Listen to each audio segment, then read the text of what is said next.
Apa Sonia Gus, pertanyaannya? mau nanya. Kok kayak merek sempak ya Sony?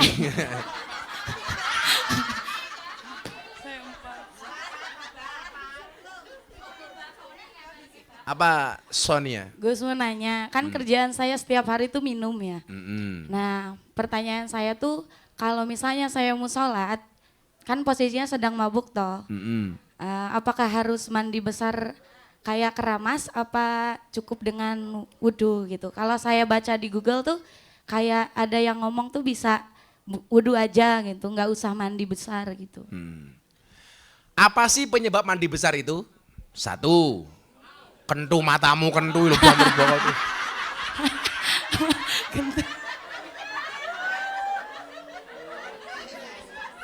Sopo sing ngomong kuwi mau? Sopo sing Anda ngomong? benar. Ya Allah.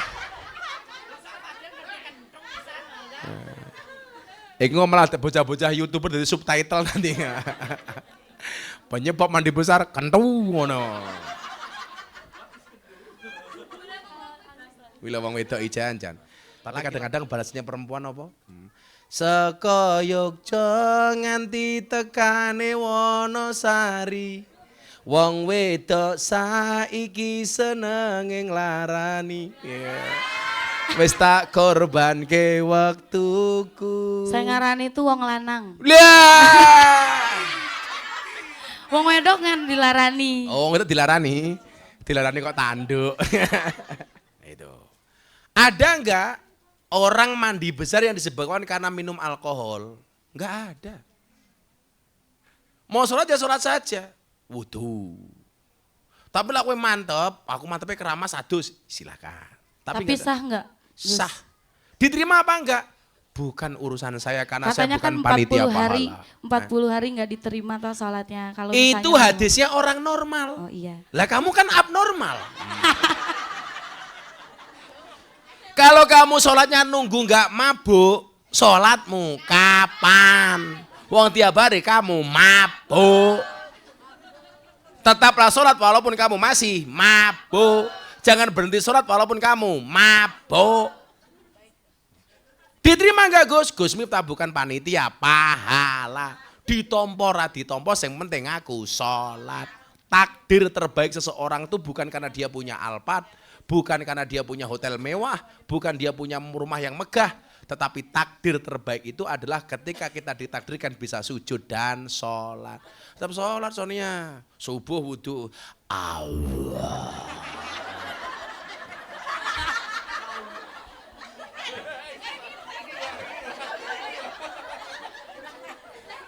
Inna sholati.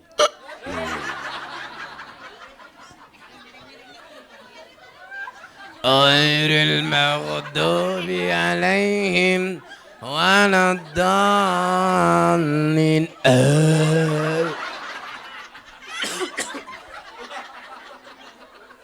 Bukan kok mempermainkan sholat ya.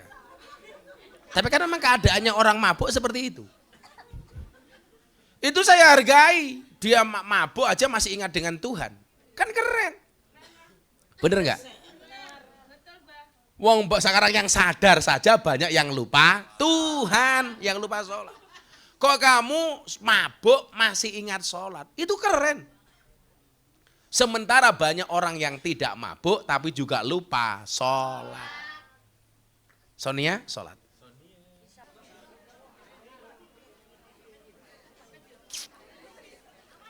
Allahumma sholli ala sayyidina Muhammad.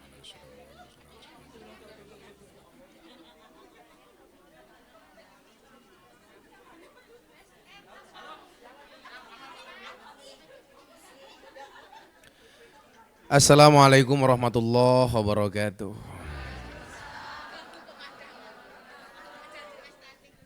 Innallaha malaikatahu yusholluna ala nabi ya ayyuhalladzina amanu shollu alaihi wa sallimu taslima. Shollu ala nabi Muhammad. Allahumma sholli sholatan kamilatan wasalim salaman taman ala sayyidina Muhammadin alladhi tanhalu bihil qadu wa tanfariju bil kurabu wa tuqadha bil hawaiju wa tunalu birghaibu wa husnul khawatimi wa yustasqal ghamamu biwajil karim wa ala alihi wa sahbihi fi kulli lamhatin wa nafasi wa nafasim bi'adadin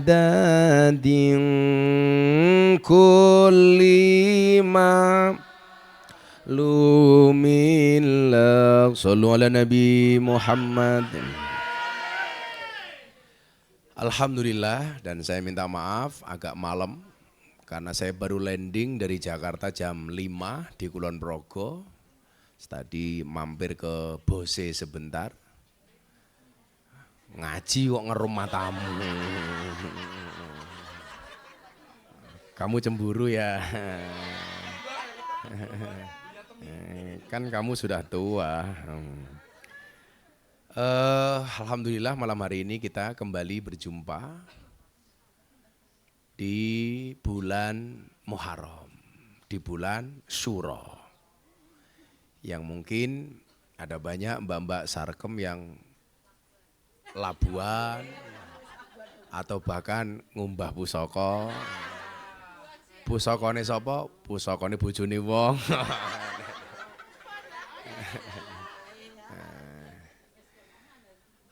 Kita bersyukur kita masih diberikan kesempatan oleh Allah, sehingga insya Allah dengan meluangkan waktu ini kita tidak akan menjadi orang yang dikatakan oleh Ibnu Athaillah As-Sakandari, ajhalun nas man taraka yaqinuhu man taraka yakina ma ingdahu lidzonni ma ingdan nas. Manusia yang paling goblok itu adalah manusia yang meninggalkan keyakinan dirinya untuk mengikuti prasangka orang lain. Manusia yang paling tolol adalah ketika dia meninggalkan apa yang dia yakini untuk mengikuti pendapat orang lain. Contoh begini, seringkali kita itu dalam hidup terpenjara oleh perspektif dan keinginan orang lain. Saya ini orang yang tidak mau diatur dan dipenjara oleh perspektif orang lain. Itu artinya apa? Kita harus menjadi diri sendiri. Be yourself. Jadilah diri sendiri, jangan jadi orang lain. Contoh, tidak semua orang yang kerja di Sarkem itu nakal. Saya yakin, betul? Betul. Satu ketika ada orang mengatakan sama kamu begini, mbak kayak kerjanya ini Sarkem, mesti dodol kroto. Padahal sebenarnya kamu enggak jualan kroto. Apa kuwi kroto? Pakan manuk. Manuke sapa? Pak RW. Sebenarnya kamu enggak jualan, tapi gara-gara orang ngomong seperti itu, kemudian kamu terprovokasi. Saya enggak nakal kok dibilang nakal. Kalau gitu saya nakal sekalian. Sisan.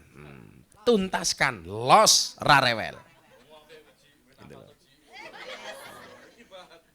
Itu menandakan bahwa kita meninggalkan keyakinan yang kita yakini, kemudian terjebak kepada kemauan orang lain. Saya itu paling gak senang orang mengatakan begini, kiai kok ngono kuwi, kiai kok seperti itu. Ini bagi saya kalimat yang aneh. Wong bukan kiai kok menilai kiai. Kok Habib kok seperti itu? Kowe iki dudu Habib kok menilai Habib. Kiai ngono ora pantes. Yang kemudian menjadi problem, banyak orang yang kemudian ketika ada orang mengatakan seperti itu, akhirnya dia berusaha membuat puas orang tersebut dengan meninggalkan yang sesuatu yang sudah dia yakini. Ini menurut Ibnu Athaillah dikatakan ajhalun nas, manusia yang paling goblok. Nah, saya itu memahami betul. Ahabbu syai'in ilal insani mamuni'a. Sesuatu yang paling dicintai oleh manusia itu apa? Sesuatu yang dilarang. Makanya banyak orang kemudian justru mencoba sesuatu yang sebenarnya dilarang. Awalnya karena apa? Karena penasaran. Loh, wong lanang iki lak ndelok wong wedok iki lak rata-rata selain nafsu apa? Lah mergo penasaran to. Oh, lak sing bokonge gedhe koyo rasane kaya ngopo ya. Coba matamu.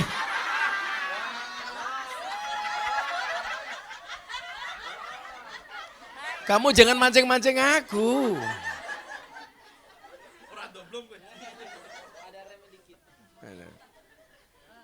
Rata-rata kan orang-orang itu melihat mbak-mbak yang dianggap mohon maaf, rodok nakal. Itulah mergo penasaran saja. Begitu ngerti rasanya, halah ndene kaya ngene. Kaya ngene kok 300. Lah.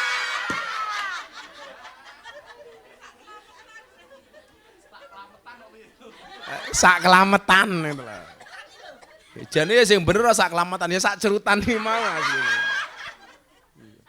Itulah karena apa? Karena penasaran saja. Makanya kan pilihannya cuma 2. Kalian itu ditakdirkan berzina atau ditakdirkan menua bersama. Iya.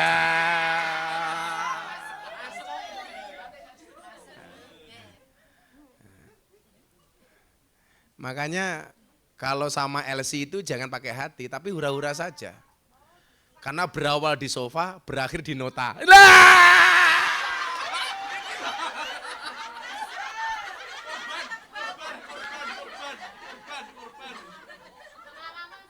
Pengalaman matamu, pengalaman itu loh.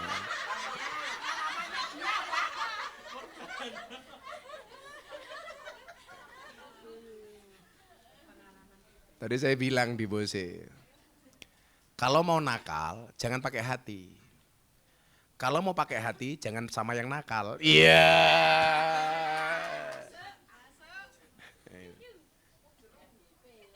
FYP.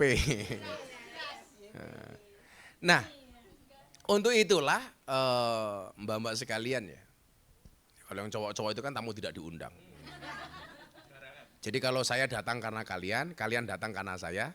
Kalau mereka datang karena kalian. Nah. Mbok yakin gitu. Ya penasaran nih, Mas. Penasaran. Apa lah sing ayu ki luwih enak daripada sing elek. Wirung mesti lho. Malah biasanya luwih enak sing elek. Karena ra payu.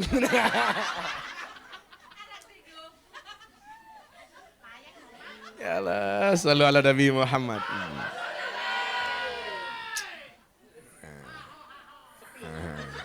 Insyaallah sing bengok paling banter, insyaallah rabi. Karo germone sarkem.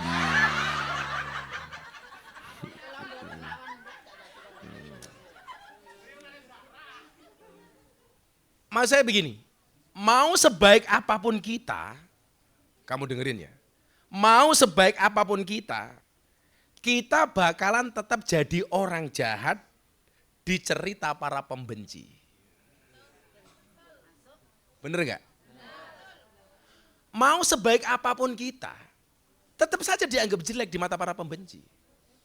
Mau sebaik apapun kita bakalan tetap jadi orang jahat di mata para pembenci. Saya nggak mau kemudian kita ini hidup dipenjarakan oleh persepsi-persepsi orang. Orang mungkin lah kelasnya cah sarkem wis nakal gelem ngaji. Begitu ada orang ngomong seperti itu malah kamu buktikan, ya wis lah aku rasa ngaji sekalian. Itu ajhalun nas, manusia yang paling goblok. Termasuk manusia yang paling goblok itu siapa? Orang yang tidak mampu menahan hawa nafsunya. Orang yang penasaran, kemudian dari penasaran kemudian dilakukan. Itu kenapa? Karena tidak bisa menjaga hawa nafsu. Kadang-kadang itu indah sebelum memiliki kok. Ya ora. Contoh, saya itu umpamanya pengen banget tuku mobil iki. Begitu sudah kebeli, ya terasa biasa saja. Apa meneh hanya segumpal daging. Lah. Oh, daging mentah misalnya lho. Kan bar korban. Maka hari ini saya ingin menyampaikan kepada kita semuanya. Saya tadi di pesawat sambil nulis-nulis. Sambil nunggu landing, gue pengen ngaji ketemu mbak-mbak Sarkem. Ternyata kita itu oleh Allah dikasih derajat dan makom yang berbeda-beda antara satu orang dengan orang lainnya dalam rangka menemukan Tuhannya. Coro aku karo awak mungkin Duk, itu coro kenal karo Gusti Allah ki carane beda-beda. Ora kudu podo. Bahkan mungkin saya menemukan Tuhan ketika saya melihat kalian. Saya dulu itu kalau lagi bosan ngaji, dulu zaman belum viral-viral itu. Abah itu kalau lagi kemudian boring, kesel banget, itu mainnya ke Bose, ke Liquid. Begitu lihat orang jingkrak, orang mendem, langsung kembali kesadaran beragama saya. Ternyata kebahagiaan mereka itu bohong semu. Mereka hanya lari dari masalah.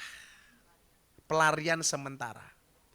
Padahal masalah itu tidak untuk kita tinggal lari, tapi untuk kita carikan solusi. Untuk kita hadapi, bukan untuk kita tinggalkan. Makanya kenapa quote Abah yang paling fenomenal itu apa salah satunya? Manusia punya kendala, Allah punya kendali.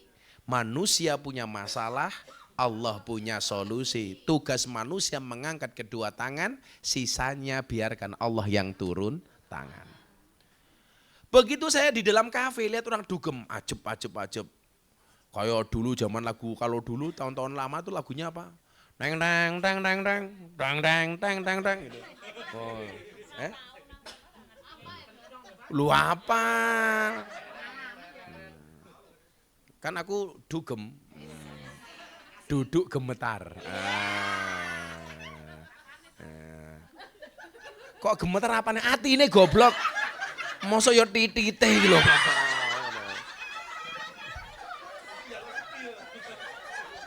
Ini kan sekarang Sarkem menjadi dugem, dunia gemar mengaji.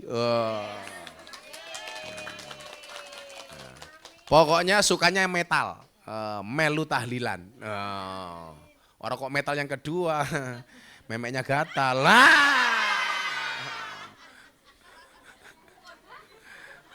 Melu tahlilan. Saya itu benar Ustadz, ini kawan saya, kawannya Abah ini dari Jakarta, namanya Ustadz Roy. Ustadz Roy. Nah, alhamdulillah udah punya istri, baru satu. Cita-cita nambah, cita-cita. Ya kan boleh saja mau cita-cita toh. Kan bisa jadi halusinasi. Karena laki-laki punya istri 4 itu Superman, punya istri 3 Powerman, punya istri 2 Gentleman, punya istri 1 Cemen.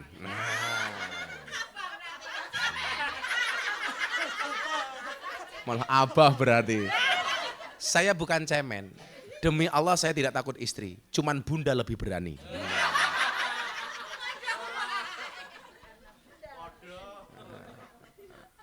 Ya kalau saya mau nikah lagi ya ngerentengi 10 iso.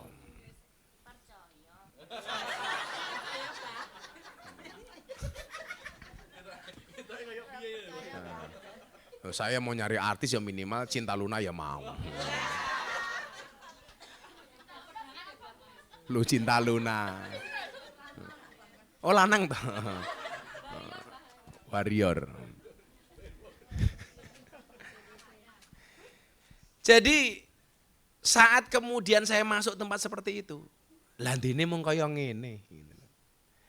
Makanya kalau kalian tuh pengen menemukan kebahagiaan, ketika satu perbuatan dosa yang kalian bisa melakukannya tapi so ngempet, itu baru keren. Makanya sebenarnya orang hidup itu tidak lain adalah latihan ngempet. Ngempet terhadap sesuatu yang dibenci oleh Allah. Maksud saya begini, kan yang kene gaweanku maksiat Gus. Ya umpamane iki ku ya nganggo ngempet lah, umpamane sewengi berpotensi maksiat 4 kali. Sing loro mok tampa, sing loro mok tolak umpamane. Ora kok aji mumpung. Oke. Ya kewer-kewer goblok gitu loh. Ini makanya hidup itu seni, Nduk. Seni. Contoh kalian yang di karaoke umpamanya. Wah, tamune lomo. Borong botol semuanya. Dari tequila, vodka sampai civas, ciuflastikan umpamanya. Kayak tadi berita di TV yang di Banjarmasin atau di mana tadi itu, mendem kecubung. Ya Allah. Kojel-kojel yang mati 2. 44 orang masuk rumah sakit jiwa. Itu kenapa terjadi seperti itu? Karena dia berlebih-lebihan. Orang beribadah berlebih-lebihan saja Allah itu enggak suka. Apalagi maksiat dan perbuatan dosa. Ibadah loh Nduk, itu berlebih-lebihan saja Allah enggak suka. Makanya dulu zaman Umar, ada seseorang yang berdiam diri di masjid 24 jam. Dilihat oleh Umar, kamu di rumah punya anak istri enggak? Saya punya anak, saya punya istri. Kalau kamu di masjid terus siapa yang ngopeni anak istri kamu? Diusir sama Umar pulang. Makanya salah satu amal yang dicintai oleh Allah itu apa? Dikatakan begini. Walian amsiya ma'akhin fi hajatihi la ahabbu ilaihi min an a'takifa fil hadal masjid syahrun. Ketika saya berjalan dengan seseorang untuk bekerja memenuhi hajat hidupnya, kata Nabi, itu lebih saya cintai dibandingkan orang yang berdiam diri di masjid iktikaf selama sebulan penuh. Coba. Makanya kalian tuh katakanlah bekerja, itu lebih disukai oleh Allah, apalagi pekerjaannya halal untuk menafkahi keluarga. Itu lebih disukai oleh Allah dibandingkan iktikaf sebulan penuh di masjid. Makanya ada sahabat Nabi yang tangannya itu pernah dicium oleh Nabi. Nabi itu enggak pernah mencium tangan kecuali 2 orang. 1 Siti Fatimah anaknya, nomor 2 sahabatnya Nabi. Namanya siapa? Abi Sa'id Al-Khudri. Abi Sa'id Al-Khudri ini ketika Nabi datang, Nabi menjulurkan tangannya untuk salaman sama Sa'id Al-Khudri. Dengan malu-malu, si Sa'id Al-Khudri menerima tangan Nabi untuk nyalami kanjeng Nabi. Begitu disalami oleh Nabi, Nduk, tangan Abi Sa'id Al-Khudri itu banyak benjolan, kasar dan penuh kapal. Benjolan banyak. Kemudian Nabi Iba bertanya, wahai Sa'id sahabatku, ada apa dengan tanganmu? Wahai Nabi, tangan saya banyak benjolan, banyak kasarnya, banyak pecah-pecahnya. Kenapa? Karena saya bekerja memecah batu untuk menafkahi anak dan istri saya. Apa yang dilakukan Nabi? Nabi mengatakan, tanganmu ini akan menuntunmu ke dalam surganya Allah.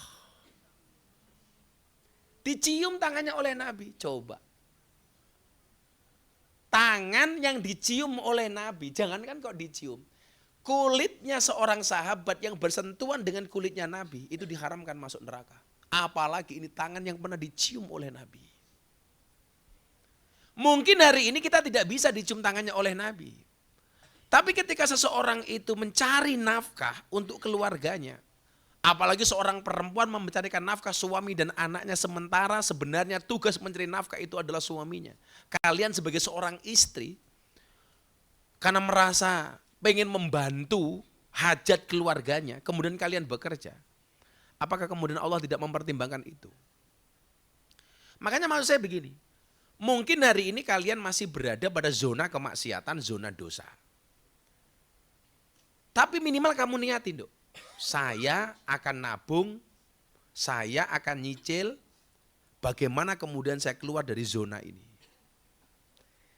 Kamu baru niat saja di situ, saya akan satu saat, saya merencanakan hidup saya akan keluar dari sarkem, dari dunia ini, saya akan bekerja, saya akan jual kelontongan, saya juga pecel lele, saya akan buka ini, buka itu.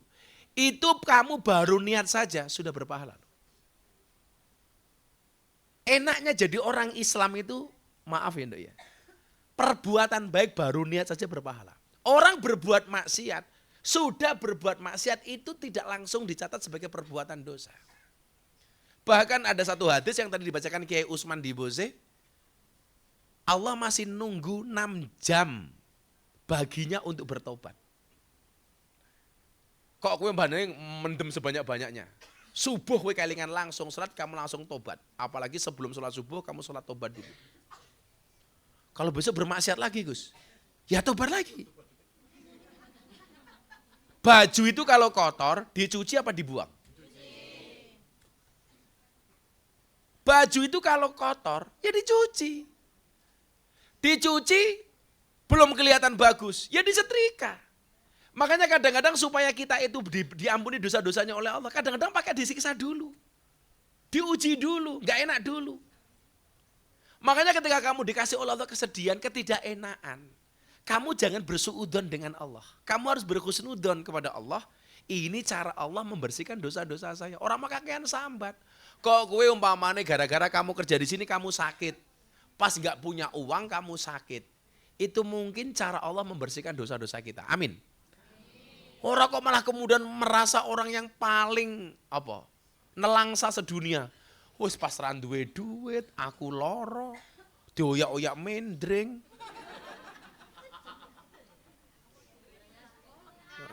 Anaknya pas bayar sekolah, wingi tuku kondom ning Indomaret aja utang umpamane. Jangan merasa menjadi orang yang paling sial sedunia. Kalau kita merasa susah, kamu harus yakin di luar sana itu banyak yang lebih susah dibandingkan kita.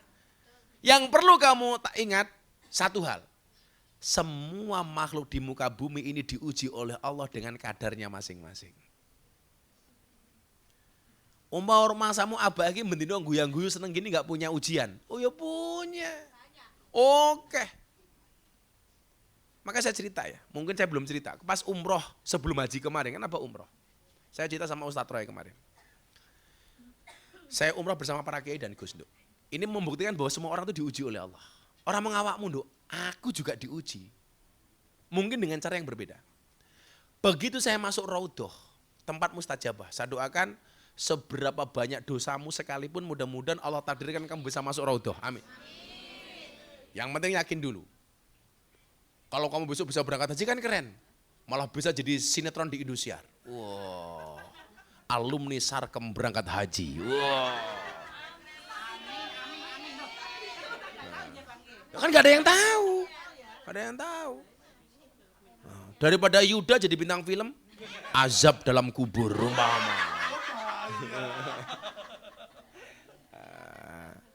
Beranak dalam kubur. Apa filmnya judulnya ngenteni Kencing Nanah. Wah, bintang film Yuda. Wah, versus Pak RW.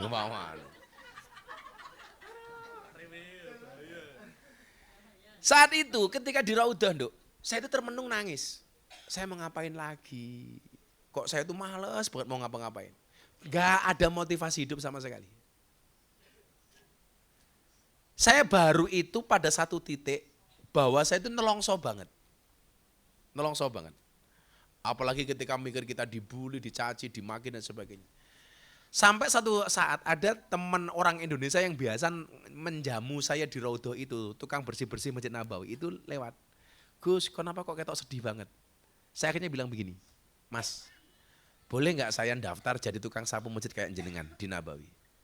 Tolong saya diantar ke perusahaannya, saya nggak usah digaji, bila perlu saya bayar. Saya nggak usah dikasih fasilitas, tak cari fasilitas. Saya pengen jadi tukang sapu masjid di Nabawi minimal 2 bulan saja. Akhirnya diteleponkan sama agennya lah, singkat cerita begitu. Dijawab, Gus, kalau Gus minta kerja di sini malah kita yang repot. Kenapa Pak? Ya mana bisa nyapu, malah yang ada ketemu orang Indonesia foto-foto tok gitu. Waduh gitu kan. Dari Mekah setelah selesai umroh, Abah berangkat ke Turki, ke satu kota namanya Bursa. Di situ ada masjid Jami, Ulu Cami namanya. Di situ diyakini ada tulisan khot yang ditulis oleh Nabi Khidir alaihissalam. Di depannya itu diyakini sebagai tempat yang pernah digunakan sholat oleh Nabi Khidir. Kalian tahu Nabi Khidir itu siapa? Nabi yang sampai hari ini masih hidup. Karena dia minum air kehidupan yang tidak akan mati sampai nanti hari kiamat. Namanya Nabi Khidir. Abah sholat di situ, kemudian setelah sholat saya nangis. Nangisnya kenapa? Lah iya. Kenapa umatnya Nabi Muhammad itu umurnya cuma 60 sampai 70 tahun? A'maru ummati ma baina sitin was sab'in kata Nabi. Umur umatku itu rata-rata 60 sampai 70 tahun. Rata-rata. Ada yang lebih bahkan ada yang kurang. Berdoa saja mudah-mudahan kalian bisa panjang umur, iso tobat dhisik. Amin. Umur 60-70 tahun saja, orang usia 70 tahun saja, itu masalahnya banyak. Lah bagaimana dengan Nabi Khidir yang gak mati-mati? Kira-kira Nabi Khidir itu diuji sama Allah apa enggak? Nabi Khidir itu punya masalah apa enggak? Punya. Wong Nabi Muhammad saja kekasihnya Allah yang dia maksum, dijaga dari perbuatan dosa. Itu dapat masalah, keluar dari masalah, masalah lagi. Selesai satu masalah, muncul masalah lagi. Apalagi kita yang bukan siapa. Maka coba ya, janganlah kemudian kita itu dalam hal ini membanding-bandingkan hidup kita dengan hidupnya orang lain. Yang menjadikan kalian berlebih-lebihan dalam berbuat dosa itu apa?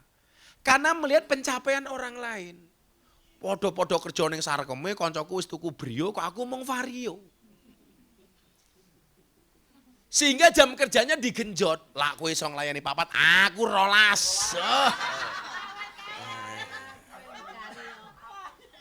Kowe ngerum 4 jam, aku ngerum 15 jam umpamane.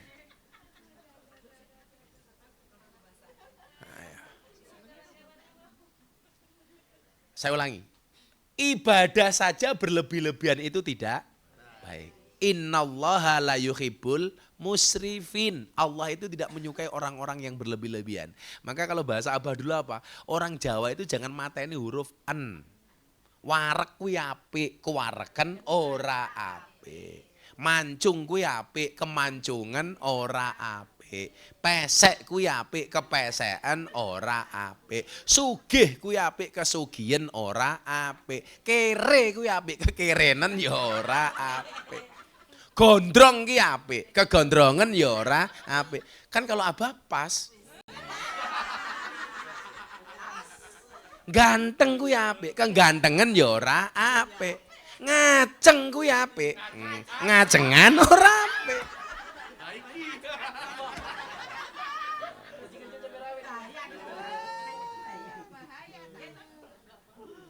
Pokoknya apapun yang berlebihan itu enggak pantas. Bahkan Abang kan sering bilang tuh sama kalian, sesuatu yang pantas, sesuatu yang halal saja itu enggak pantas. Ya aja mok lakoni. Ini tolong diling-iling banget ya. Sesuatu yang sebenarnya halal saja, kok berlebihan itu enggak pantas. Makan itu halal, tapi kalau kita makan berlebihan juga enggak pantas.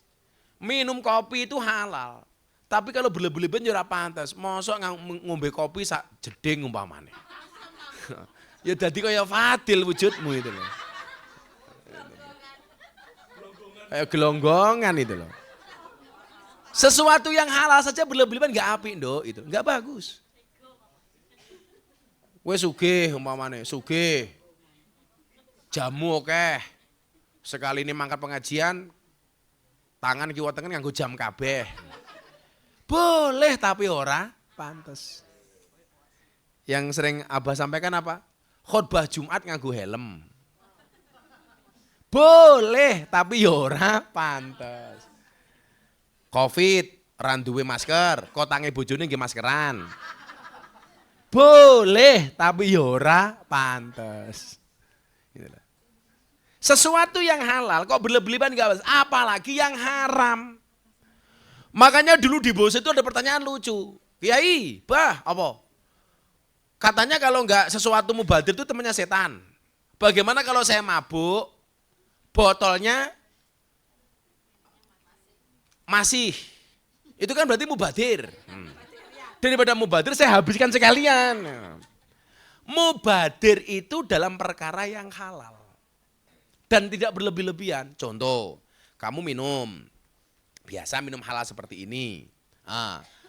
Kok tinggal sedikit, kamu nggak habiskan, ini mubazir. Karena bisa jadi justru yang kamu tinggal ini yang ada berkahnya. Kamu makan di piring, kamu sisakan beberapa beberapa nasi di piring. Nabi mengatakan apa? Kenapa harus dihabiskan? Bahkan harus jarinya ini dijilati, dimut. Karena innakum la tadruna fi ayyi ta'amikumul barokah. Karena kamu nggak pernah tahu makanan mana yang ada berkahnya. Bisa jadi yang kamu tinggal itu yang ada berkahnya. Itu malam hari ini makanannya spesial. Abah nggak pesan kemana-mana, yang masak bunda sendiri. Saya bilang sama bunda, Beb,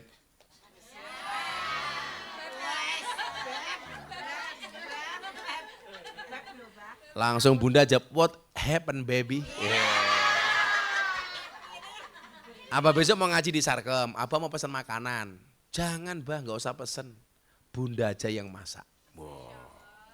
Itu yang masak bunda. Kok kamu makan umane ayam, makan ayam itu kan namanya ayam. Kok ada sedikit kamu tinggal, padahal kamu mampu untuk menghabiskannya. Justru bisa jadi yang ada berkahnya itu yang kamu tinggal. Tapi dalil ini jangan dipakai untuk kemaksiatan. Wis meh mulih ana tamu teko. Nah, hajar ngopo? Mubadir. Itu enggak pada konteksnya. Makanya kalau makan, apalagi di rumah makan, mentang-mentang kamu bayar, jangan kemudian kamu menyisakan makanan, Dok. Mentang-mentang bayar kabeh mau jiko. Itu enggak boleh. Akhirnya ditinggal. Apalagi kalau resepsi pernikahan, resepsi apa di gedung itu. Mentang-mentang nyumbang, waduh ambil bakso, makan baksonya tinggal minyak. Ambil siomay, makan mangkoknya tinggal siomaynya.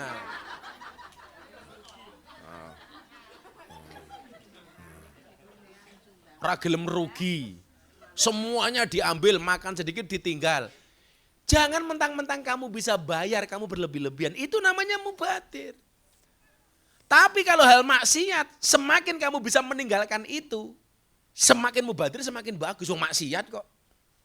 Ono tamu 5, aku siji wae ah. Sing papat kok mubadir ora. Ono botol 4, mau ombe kabeh daripada mubadir. Salah. Semakin kamu sedikit minum semakin bagus. Contoh begini, saya mau tanya. Kewajibanmu di karaoke itu sebenarnya harus minum apa menjual minuman? Menjual. Psikologinya yang harus kamu pahami. Tamu itu datang tidak tiap hari, Nduk. Bisa sebulan sekali, bisa seminggu sekali. Mereka kalau toh pengen setiap hari, duitnya sing ra duwe. Bener enggak? Sementara kamu ngerum tiap hari. Artinya apa? Jangan kemudian kamu melayani tantangan tamu. Kamu harus cerdas, kamu jual botol minuman sebanyak-banyaknya tanpa harus mengorbankan perut kamu. Melakukan nantang tamumu, wani piro om. Lawaran, wani. Piro, nyoh. Yang jadi korban siapa? Kita. Akhirnya kue tepar, tamumu gak bertanggung jawab, kue ditinggal ning room setelah digerilya. Ditinggal tanpa dikasih tips gara-gara kue mendemi kebangetan. Tamumu pulang dada. Mayan, modar kue. Orang kok ditinggal pas sayang-sayangnya, ditinggal pas ngaceng-ngacengnya kok.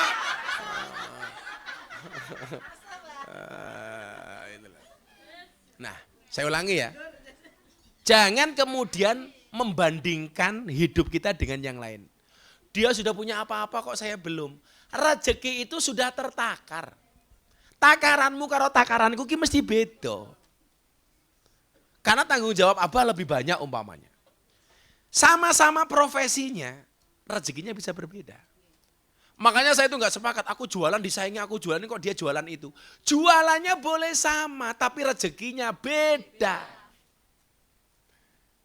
Apa rumangsana luweh ayu ki mesti luweh payu tinimbang sing merongos? Urung mesti. Wong kadang-kadang tamu ki cari sensasi kok. Oh, ketoke sing merongos enak iki. Wah. Ya. Bisa kecokot barang iki kok. Rupamu. Piye?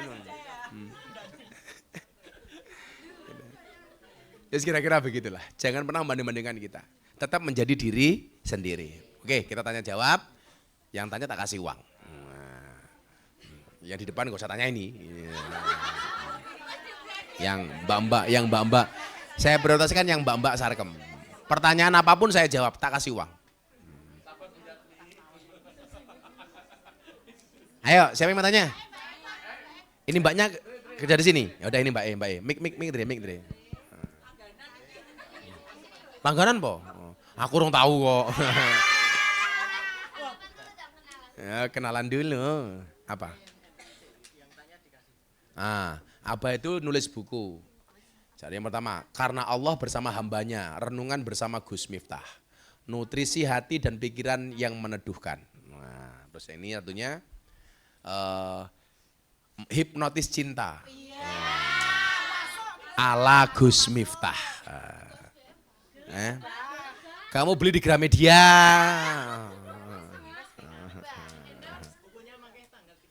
Bukunya tanggal 3 launching. Nah, kalian mau jualan bukunya apa juga boleh. Reseller. Nama kamu siapa? Assalamualaikum. Mic-nya mati. Cek. Oh cek. Wis biasa cek son, wis fasih. Saking fase itu jadi nyekel ngecek son yo fase. Cek. Cek becek. Tarik banget. Apa? Namamu siapa, Nduk? What is your name? My name is Dila. Dila. Ya. Oh, Dila. Where do you come from? Where do you come from? Dengarti? dari Ciamis, Gus. Oh, Ciamis. Ya. Dila umur berapa, Nduk? 26. Oh, 26. Oke. Dah. Any question for me? Ada pertanyaan untuk saya? Ada. Ada. Apa? Assalamualaikum dulu dong. Oh, ya, waalaikumsalam. Assalamualaikum warahmatullahi wabarakatuh. Waalaikumsalam. Bentar. Apa Dila pertanyaannya? Gus, saya mau bertanya. Saya mau menjawab. Ya. Dulu kan aku tuh digantung gitu sama suamiku. Cie. Ya. Hukuman gantung saja sudah diganti dengan hukuman tembak. Masa cintamu digantung? Ya. Nah, udah gitu teh. Maksudnya digantung itu dicerai apa enggak gitu? Antara dicerai apa enggak? Iya. Tapi kamu ditinggalkan. Ya, Tapi juga belum dicerai. sekarang udah.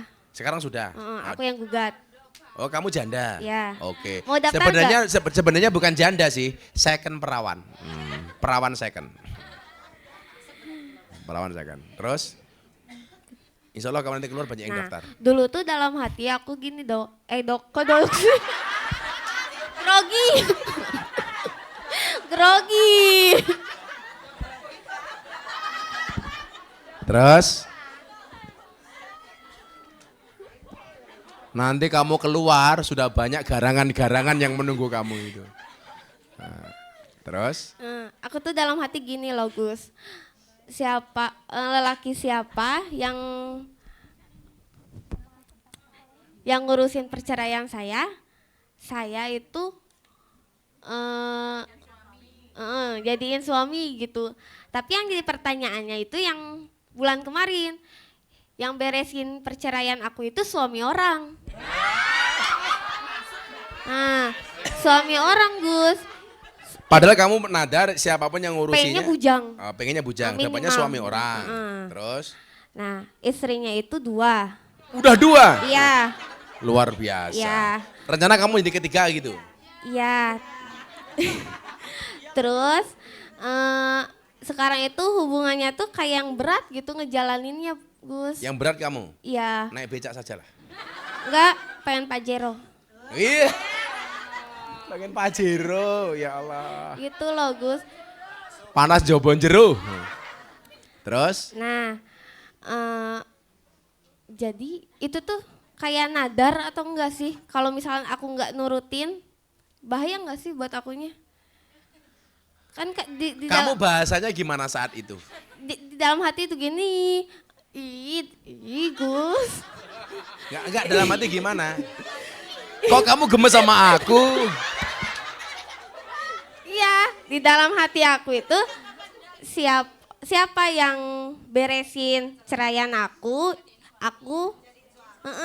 gitu. Kamu lafalkan nggak? Enggak, cuma dalam hati. Itu bukan nadar. Oke, Nadar itu ada alhamdulillah. lafat, ada saksi. Nah, Saya bernadar kalau kamu bisa menyelesaikan urusan saya, kamu tak jadikan suami saya. Ya. Nah, itu baru ya, nadar. oke.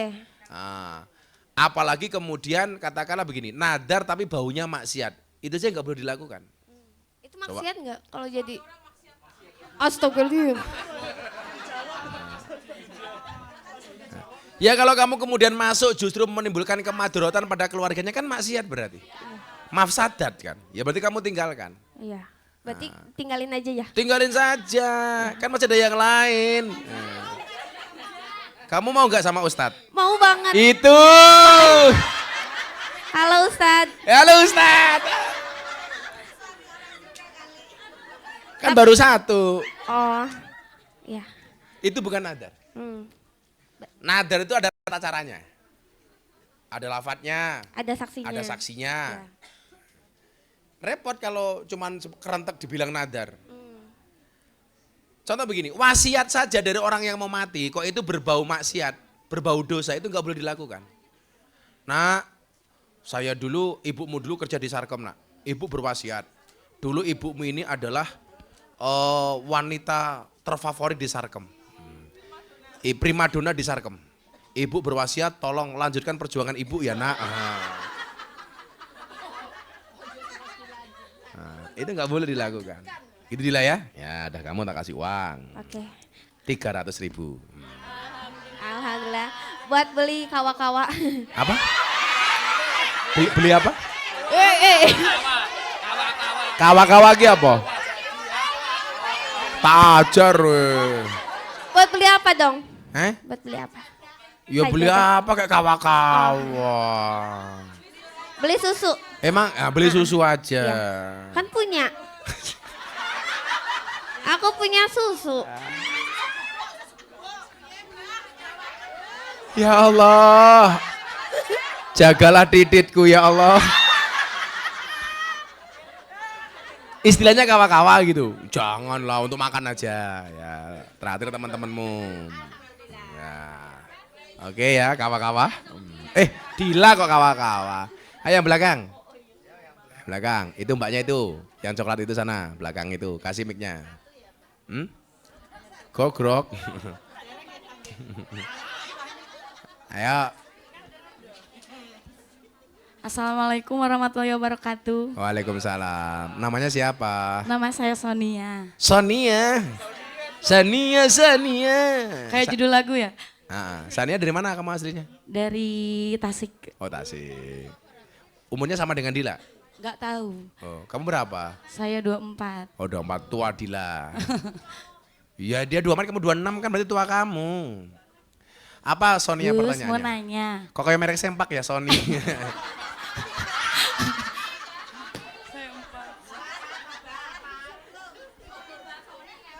Apa Sonia? Gus mau nanya, kan kerjaan saya setiap hari tuh minum ya.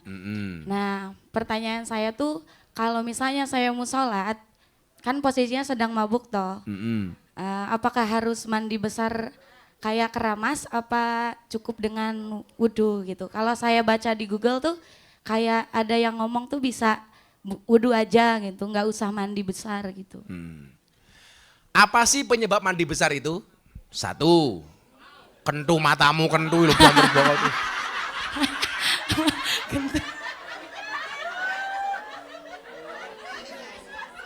Sopo sing ngomong kuwi mau? Anda benar. Ya Allah. Iku malah bocah-bocah YouTuber dari subtitle nanti. Penyebab mandi besar kentu ngono. Wila wong wedok ijan-jan. Laki-laki itu banyak yang berpenampilan sederhana supaya melihat pasangannya terlihat sempurna. Laki-laki banyak bercanda supaya pasangannya bisa tertawa. Tapi serius mengajaknya masuk ke dalam surga. Tapi kadang-kadang balasnya perempuan apa? Saka Yogya nganti tekane Wonosari. Wong wedok saiki seneng nglarani. Wis tak korbanke waktuku. Saya ngarani itu wong lanang. Lah. Wong wedok kan dilarani. Oh, itu dilarani.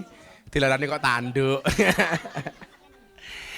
Jadi Mbak Sonia coba kita lihat apa penyebab mandi besar. Satu, jelas karena hubungan badan. Baik dengan suaminya maupun dengan suami tetangga. Lah iya toh itu loh. Apalagi inzal keluarnya mani. Baik melalui mimpi maupun dilakukan sendiri. Wow, Fadil langsung wow itu. Jadi saya ingat dulu Abah kan punya acara di radio namanya Kolak Khotbah dan Lagu bersama Gus Miftah di Setar FM. Subuh-subuh tanya begini, Gus tadi malam saya mimpi jinabah bulan puasa ini Ramadan. Saya bangun setelah subuh. Puasa saya batal apa enggak? Enggak, mimpi kok siang hari aja enggak batal. Tapi ya itu Gus, begitu bangun saya belum puas tambahin sendiri. Ya matamu kuwi ya batal aku ngono. Ono-ono wae. Nyapun. Hati-hati. Laki-laki yang suka onani maupun perempuan yang suka masturbasi biasanya telapak tangannya banyak tumbuh rambutnya. Lihat delok lah. Kok yang delok ngono.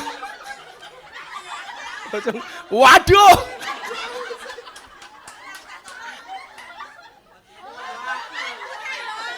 Malah ora ya.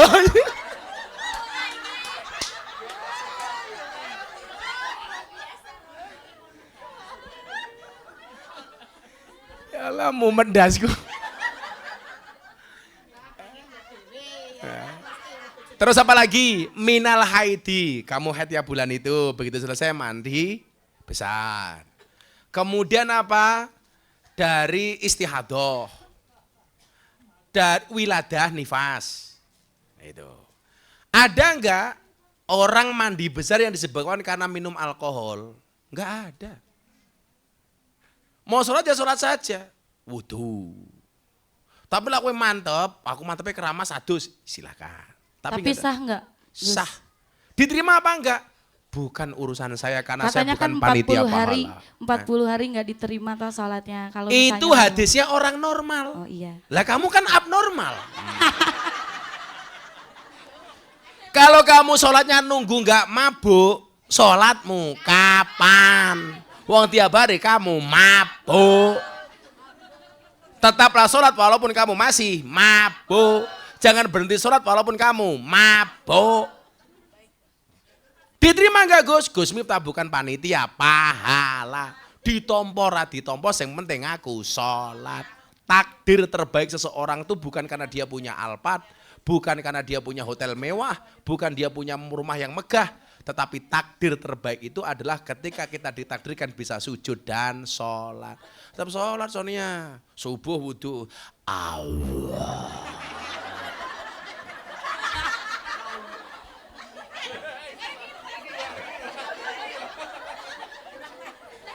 Inna sholati.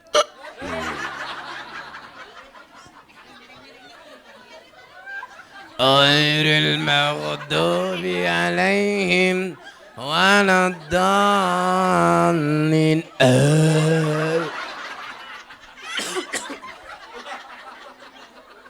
Bukan kok mempermainkan sholat ya. Tapi kan memang keadaannya orang mabuk seperti itu. Itu saya hargai. Dia mabuk aja masih ingat dengan Tuhan. Kan keren. Bener nggak? Wong sekarang yang sadar saja banyak yang lupa Tuhan, yang lupa sholat. Kok kamu mabuk masih ingat sholat? Itu keren. Sementara banyak orang yang tidak mabuk tapi juga lupa sholat. Sonia sholat. Kamu punya mukena? Punya. Alhamdulillah. Abah terakhir bagi mukena kapan tuh? Oh, baru kemarin lah mama tamu.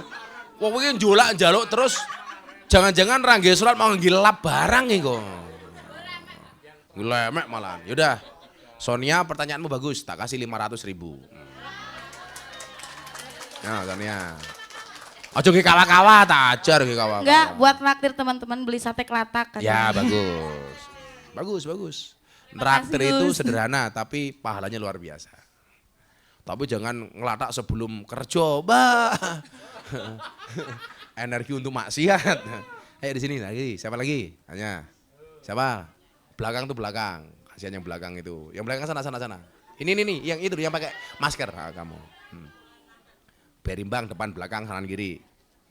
Assalamualaikum warahmatullahi wabarakatuh. Waalaikumsalam warahmatullahi wabarakatuh. Kamu pakai masker karena corona apa merongos? Namanya siapa teh? Namanya Mirnawati. Mirnawati. Kayak penyanyi dangdut ya. Apa Mbak Mirna dari mana asalnya? Dari Jawa Timur, Jawa Timurnya mana? Tuban. Oh Tuban. Nggih. Apa Mbak Mirna pertanyaannya? Saya mau nanya, apa hukumnya menikah siri itu? Apa perbedaannya menikah siri sama nikah resmi? Oke. Apa bedanya nikah siri sama nikah resmi? Yang namanya nikah, la nikaha illa biwaliyin wa syahidai adlin. Tidak ada pernikahan kecuali dengan menggunakan wali dan 2 saksi yang adil. Apa perbedaan nikah resmi sama nikah siri? Pertama persamaannya. Persamaannya sama-sama ada wali, sama-sama ada saksi. Perbedaannya yang satu tercatat di lembaran negara, yang satu hanya tercatat di lembaran agama. Apakah dua-duanya sah? Sah. Yang tidak sah siapa? Yang tidak menikah. Yang sukanya kumpul kebo. Kalau punya anak namanya gudel.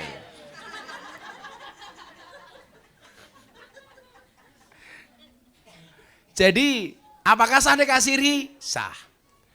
Apakah laki-laki yang sudah punya istri mau menikah lagi secara siri harus minta izin kepada istri pertamanya? Jawabannya tidak. Sah? Sah. Laki-laki itu menikah lagi caranya cuma 2, minta izin atau minta maaf. Kalau minta izin di awal nembung dulu, minta maaf sudah ketahuan baru minta maaf. Berarti hukumnya saya, Pak. Sah. Apakah menikah siri? Ye. Apakah nikah siri itu nikah di bawah meja? Kawinnya kepiye? Malah ndelosor. Jadi sah. Lebih baik nikah daripada zina. Gitu. Cukup sekian. Wassalamualaikum Waalaikumsalam. warahmatullahi wabarakatuh. Telung atus sewu. Kasih kayak tinggal saya Mbak Mirnawati kayak. Lagi siapa? Tuh yang kotak-kotak belakang. Kotak-kotak tengah. Ayo. Nanti setelah ini sebelah sini ya yang mau ya. Ini dulu. Itu yang kotak-kotak. Itu kotak-kotak apa katok-katok itu? Iya, kotak-kotak. Enggak kelihatan. Assalamualaikum warahmatullahi wabarakatuh. Waalaikumsalam. Namanya siapa? Aulia. Aulia. Jenengnya Aulia Ustadz. Masya Allah. Kamu tahu Aulia itu artinya apa? Apa? Kekasih. Yeah. Beberapa kekasih. Kalau wali itu kekasih, Aulia itu beberapa kekasih. Iya. Ih, jangan di video atuh. Jangan di video atuh. Lah itu kamera banyak goblok.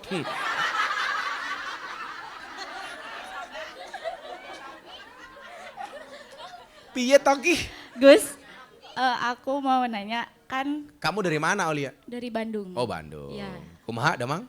Alhamdulillah, Damang. Alhamdulillah. Damang. Kaditu kadunya. Teh menuduk dinyak-nyak.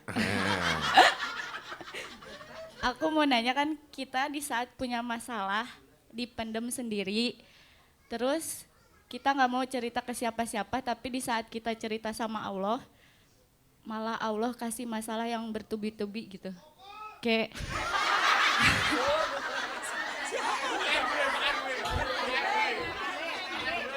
Ketoke sing bengok syukur kuwi seneng karo Aulia ditolak.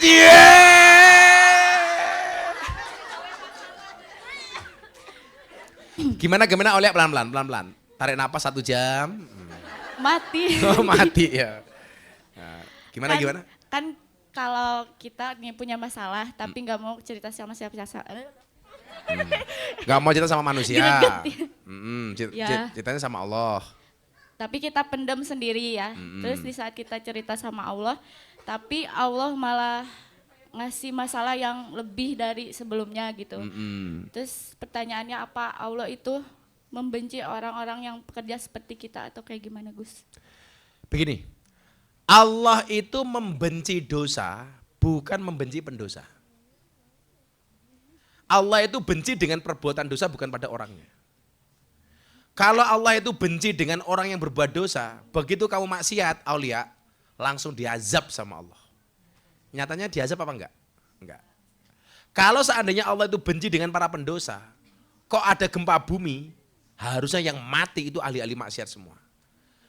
Tapi ternyata begitu ada musibah, baik yang ahli maksiat maupun ahli ibadah semuanya terkena dampaknya. Itu menunjukkan apa? Yang Allah benci itu perbuatannya bukan orangnya. Kok ketika kamu bermaksiat, kamu dikasih masalah oleh Allah, itu dalam rangka Allah membersihkan dosa-dosamu teh. Harus kamu syukuri. Terima kasih Allah kamu kasih musibah aku. Kenapa engkau memberikan musibah kepada saya? Karena engkau melihat aku adalah sosok yang kuat. Karena yang dikasih ujian itu pasti yang kuat bukan yang lemah.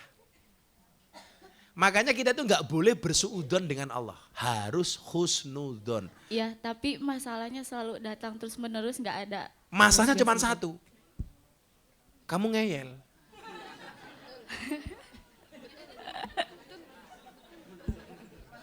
Masalahnya cuma satu itu toh. Kan saya bilang, ikhlas itu ciri-cirinya diam, karena kalau ngomong namanya iklan. Ikhlas itu seperti keset, diinjak-injak tetap welcome. Wah. Ya, Kamu dikasih masalah sama Allah, welcome. Udah apa-apa Gusti, aku kuat. ya. Kamu dikasih masalah lagi, Aulia, kamu dikasih masalah lagi. Enggak apa-apa, saya ikhlas, saya sabar. Sabar itu indah. Indahnya kapan? Ya sabar saja. Berarti kuncinya ikhlas sama sabar. Ikhlas sama sabar. Iya. Ikhlas itu berat, sabar itu berat. Tapi pasti indah. Indahnya kapan? Sabar saja. Iya. Nah, begitu Aulia, kamu harus kuat. Iya, Kalau aku cinta kamu itu bahasa Sundanya apa? Abdi bogoh ka anjen. Sama-sama. Apa? Yaudah 300.000 untuk Aulia. Ya sebelah sini, mbaknya ini. Ayo ini mbaknya ini. Ini nih, mic-nya ke depan. Sebelah kiri. Sebelah kirinya Abah. Mic. Nyok grok. Kok yura gogrok. Sebelah sini. Assalamualaikum warahmatullahi wabarakatuh. Waalaikumsalam warahmatullahi wabarakatuh. Ya, kamu siapa? Nama aku Ocha. Siapa? Ocha. Ocha panas apa Ocha dingin? Ichi Ocha. Ocha Oci. Ocha dari mana, Cak? Lampung. Oh, Lampung. Aduh. Sama dengan aku. Tetangga. Mau nanya Gus. Aku mau jawab. Apa bedanya Gus Miftah sama gajah? Kan kamu Lampung. Enggak tahu. Oh, beda. Kalau gajah itu kepalanya ada belalainya. Kalau Abah Belalainya di bawah.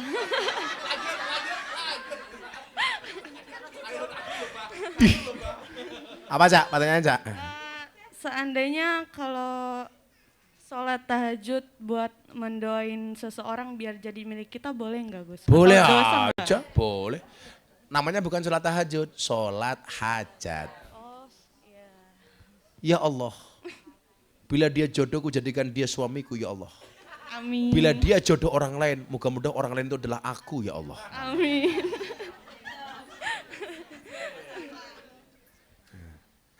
Ya Allah, bila dia jodohku jadikan dia pasanganku ya Allah. Namun bila dia jodoh orang lain, matikan saja orang lain itu ya Allah. Amin.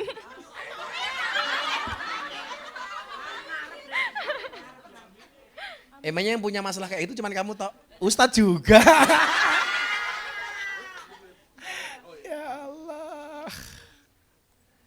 Jadi boleh saja, namanya sholat hajat. Kamu punya hajat apa? Selama hajat itu baik, boleh. Ya nggak boleh itu kamu hajat tapi niatnya jelek.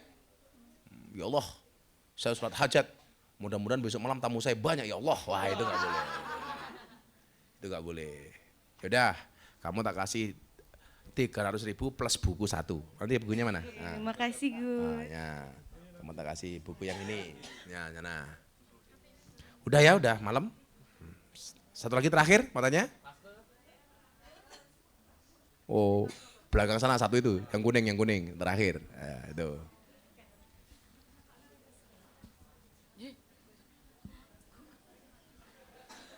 Assalamualaikum warahmatullahi wabarakatuh. Waalaikumsalam. Perkenalkan nama saya Dea dari Ngawi, Jawa Timur. Siapa? Dea. Bella. Dea. Oh Dea. Gus mau bertanya. Apa hukumnya menikah siri sedangkan status kita masih suami Punya istri suami? orang? Enggak, dalam apa itu? Belum bercerai, pisah ranjang, sudah tidak dinafkahi, tapi ada niatan laki-laki buat nikah siri, itu hukumnya apa, Gus? Kamu masih Apakah boleh? statusnya belum cerai sama suaminya umpamanya, kamunya. Pisah ranjang udah bertahun-tahun? Bertahun-tahun tuh kamu dikasih nafkah enggak? Tidak, Lahir batin. lahir batin. Kalau si taklik itu tidak dinafkahi berapa bulan? Bukan. 4 atau 6?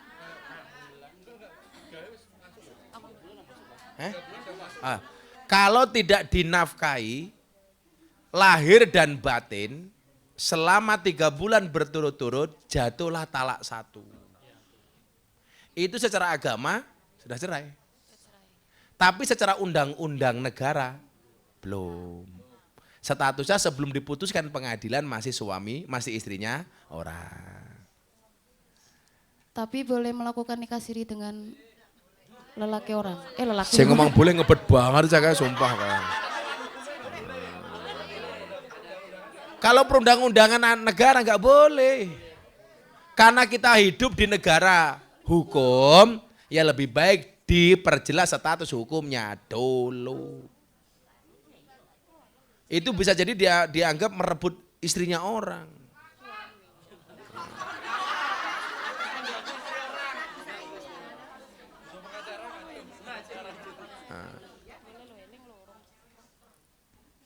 Beda dengan laki-laki kalau punya istri, udah gak ada masalah. Tapi kalau istri harus statusnya jelas. Istri kok, Nduk? Harus jelas dengan status suaminya, terutama secara pengadilan. Sudah diputuskan cerai, baru kamu menikah lagi. Ya meskipun siri lah, itu nanti akan jadi masalah. Ya Nduk ya, selesaikan dulu masalahnya, baru kamu cari lain. Nggih, Gus. Sebelum selesai, selang bertindak. Ya Allah. Ya, asnya tolong atas sewu. Yang doa Ustadz Roy, minta minyak wa sini. Matur suwun, Gus. Hasbi Rabbi Jalallah ma fi qalbi ghairullah Nur Muhammad sallallahu la ilaha illallah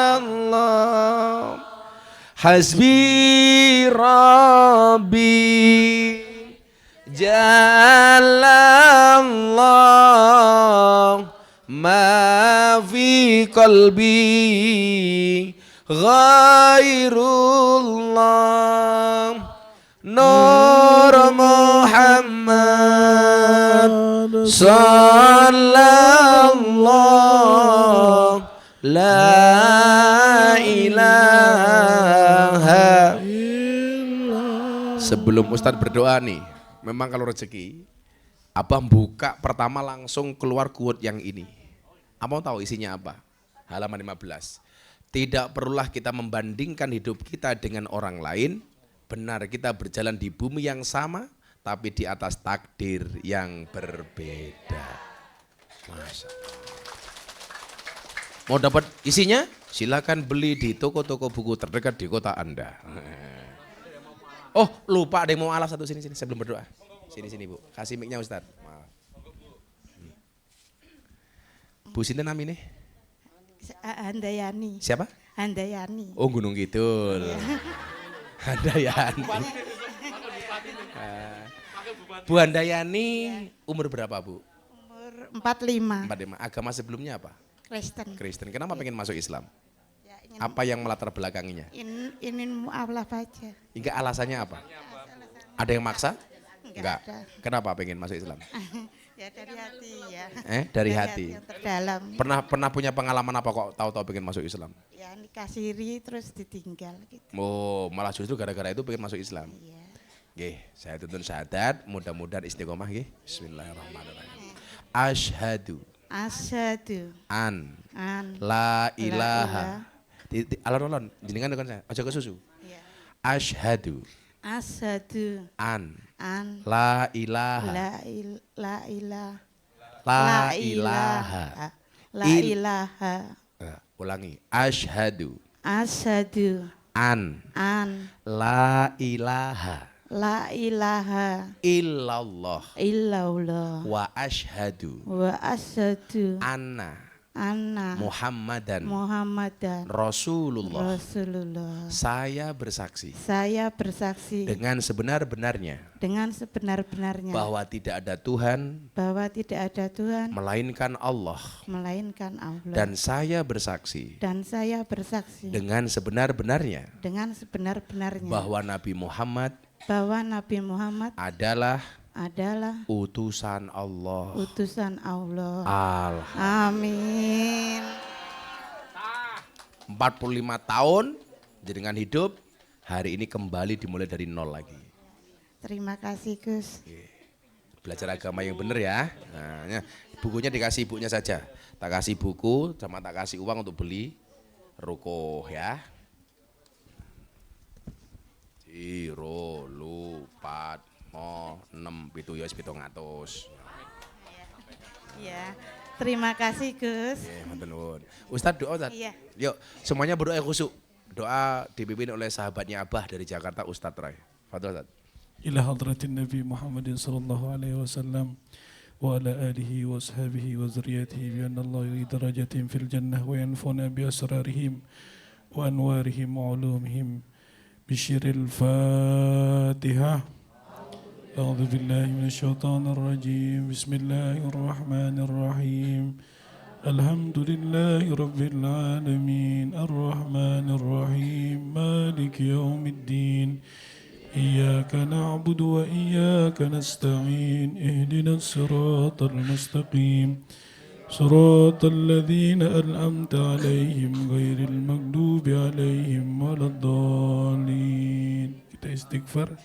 أستغفر الله العظيم أستغفر الله العظيم أستغفر الله العظيم أفضل ما قلت أنا والنبيون من قبلي لا إله إلا الله لا إله إلا الله يا معبود لا إله إلا الله محمد رسول الله صلى الله عليه وسلم كلمة حق عليها نحيا وعليها نموت ولا نبعث إن شاء الله تعالى من الآمنين أستغفر الله العظيم أستغفر الله العظيم أستغفر الله العظيم فلك الحمد يا الله يا مولانا يا معبود اللهم صل وسلم على سيدنا محمد في الأولين والآخرين وسلم رضي الله تعالى عن ساداتنا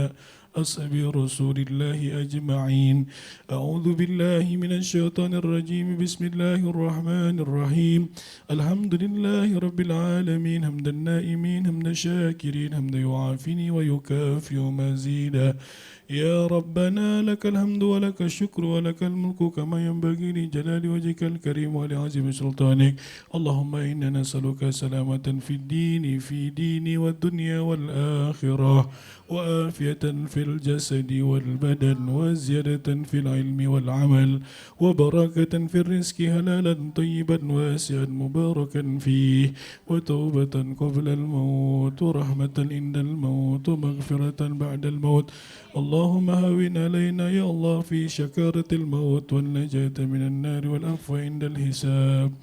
Ya Allah, pada malam hari ini kami berkumpul bersama guru kami, bersama orang tua kami, Gus Miftah. Panjangkan usia beliau, sehatkan badannya. Jadikan apa yang disampaikannya kami bisa amalkan dalam keseharian kami, ya Allah. Ya Allah, hari ini kami berkumpul bersama mengangkat kedua belah tangan kami. Kami yakin Kau sedang menatap kami, ya Allah. Kami yakin para malaikatmu hadir di tempat ini ya Allah.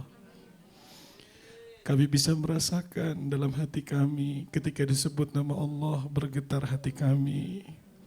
Ya Allah, jadikanlah setiap hati yang mendengar kalimat-Mu akan menjadi asbab kami untuk menuju surga-Mu ya Allah. Ya Allah, jadikanlah sisa usia kami gunakan untuk hal-hal yang lebih baik.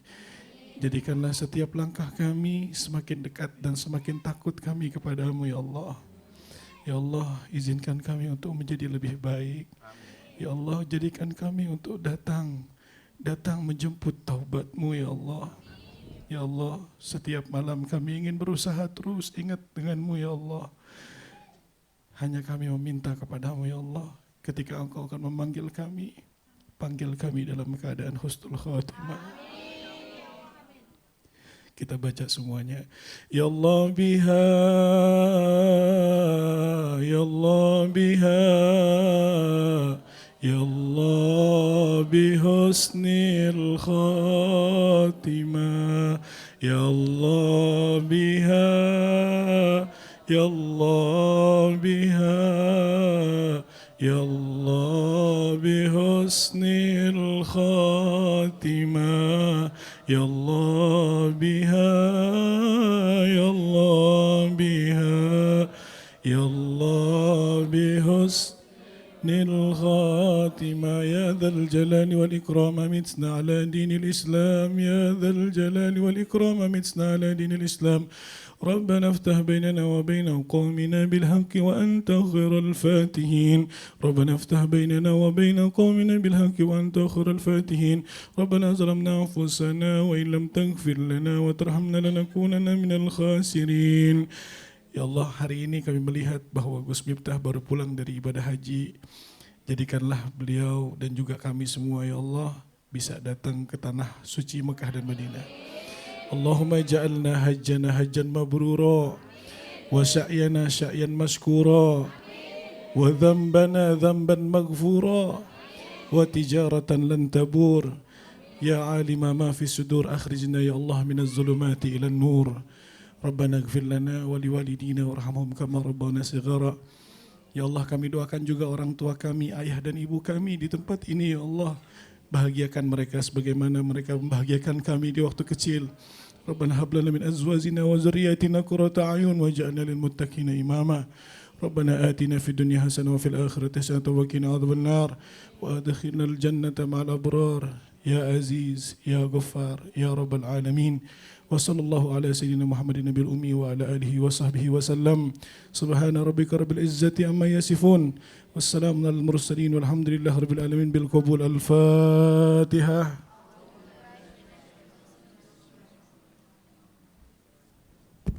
Terima kasih Ustadz Roy. Kita makan hadiah Fatihah untuk Bunda, mudah-mudahan Bunda sehat. Al-Fatihah.